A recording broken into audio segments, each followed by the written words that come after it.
When I recognize that somebody is not willing to do the work to heal themselves, and they are choosing to live in whatever delusion that they are using to cope with whatever they feel they are not capable of handling, those are toxic coping mechanisms and toxic habits and toxic thought patterns and toxic emotional patterns that are comfortable often. And so for people who are not ready to do the healing that is required when you are around me, because I am an initiated spiritual healer, I am an initiated witch, and I am a professionally trained spiritual healer. So I run high frequency energies through my body. And especially now at this time when Earth is healing herself, and since we are part of the Earth, we are running healing energies through us. And so as a trained spiritual healer, I'm already familiar with this process and this experience. And so I am capable of accelerating the energy coming through me because of the trainings that I have had. So what I do when I am around people who need to be in my presence but are not ready to really fully have the conversations that need to be had, but don't know how to walk away because they don't know how to set appropriate boundaries for themselves. And so one of the practices that I've developed is to pray in a specific way with an intention, and that intention is Sal De Me. And it means leave from me, but it also means salt of me, or salt from me. And so what I've realized, since this phrase came in, what I've realized is that it's a play on words about salt being a cleanser, and in magic, we mix salt with water to do cleansings of the house, cleansings of the self. We take salt baths. I like taking Himalayan salt baths because of the minerals in the salt, and also Himalayan salt is sea salt. And so it's got all these codes in it, as well as the mineral components that get absorbed through the skin. Epsom salts are also an amazing homeopathic remedy, as well as an amazing salted bath, very nurturing for the body. And you can put as much as you feel like you want to put. You can put it like if you want to be in an ocean, or however you feel called to. You can also bless the salts before you put it in the water. And I actually have used, like you could say, a pinch of salt, a pinch of Himalayan salt specifically, in water to improve my mineral intake when I felt the need to.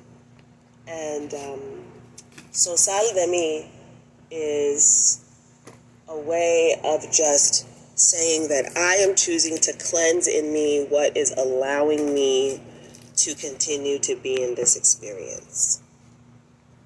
And that is the way that I begin to take responsibility for whatever in me is not feel like it is capable of doing what is necessary to live in my truth regardless. And that's been the meditation with the Sal De Me for me.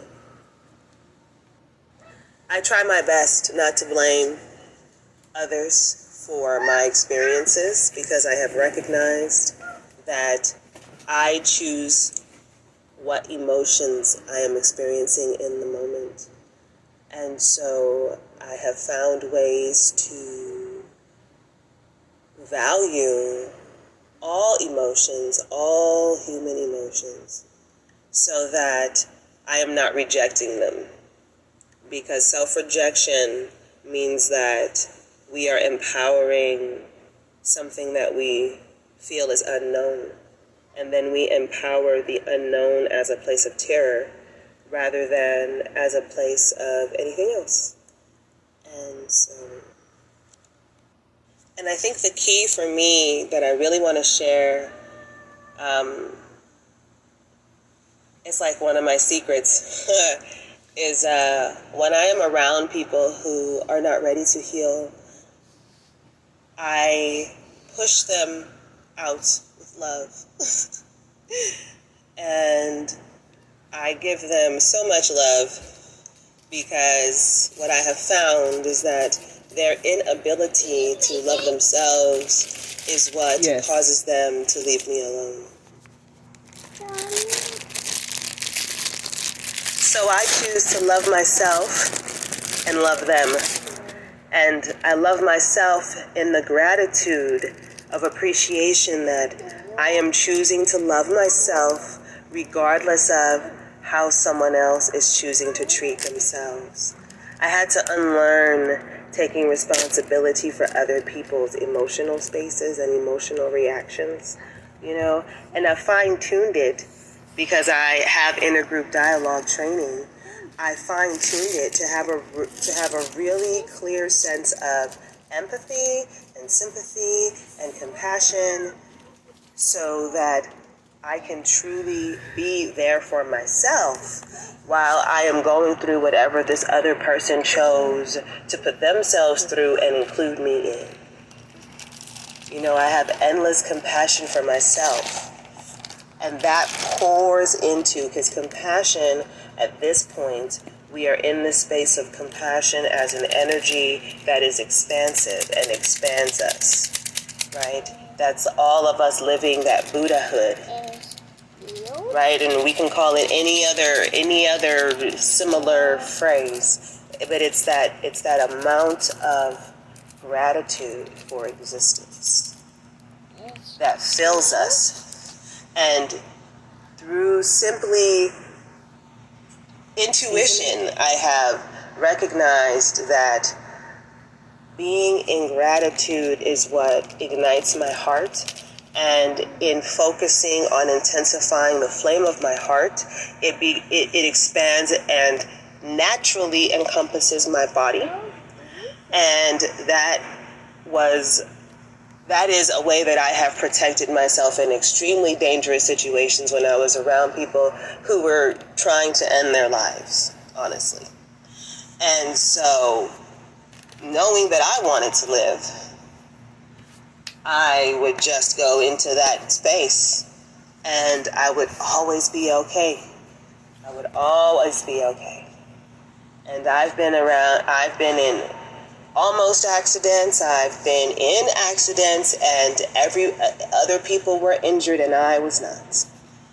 And so that is why I am so passionate about the heart flame and about everybody beginning to use the heart flame.